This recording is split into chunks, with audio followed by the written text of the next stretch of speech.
Isang pinagpalang araw sa inyong lahat. Tayo po'y magninilay sa salita ng Diyos, ang pinagmumulan ng awa ng ating buhay, ang salitawa.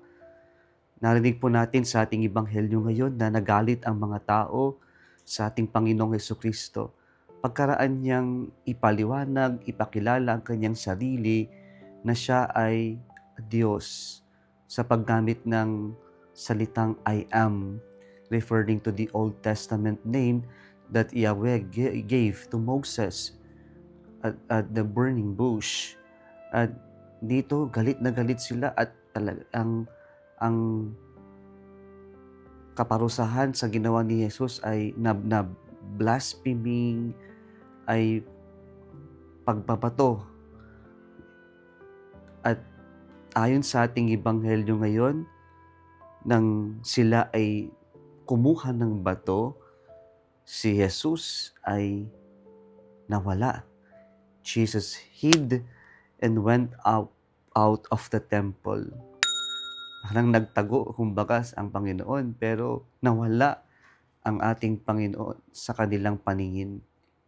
Kaya po ito'y very symbolic na sa tuwing pumapasok tayo sa ikalimang linggo ng Lent ay meron tayong tradition na pagtatakip ng mga crosses at images sa loob ng simbahan.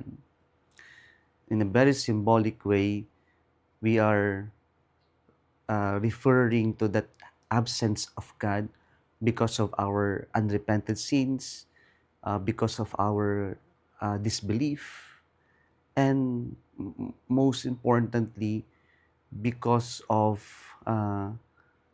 our our lack of attention to God.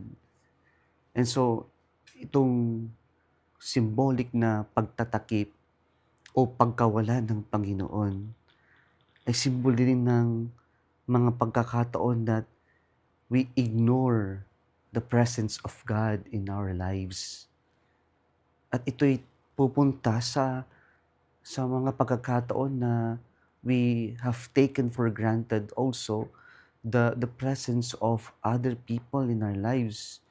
When we have become too familiar of them, na parang nawawala yung sense of the gift of presence.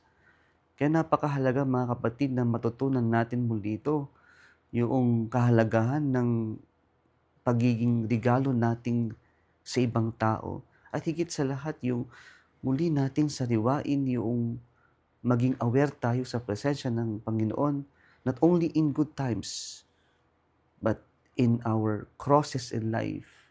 There we can truly feel the presence of God. Kaya sana po we really exert effort to focus our attention to the Lord. At the same time, yung pahalagahan natin yung presensya ng bawat isa. Sapagkat hindi natin alam kung kailan mawawala yung mga taong nasa paligid natin, yung mga taong malalapit sa puso natin.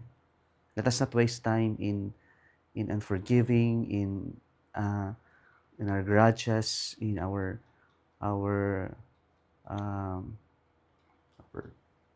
anger against other people, but let us try to use our time appreciating other people, appreciating each other, appreciating the presence of other people. Yan nawa yung ating gawin, lalong-lalo na sa araw na ito. Kung nagustuhan mo ang video na ito, huwag kalimutang mag-like, i-share at mag-subscribe sa Salitawa Facebook page and YouTube channel. Muli isang pinagpalang araw sa inyong lahat.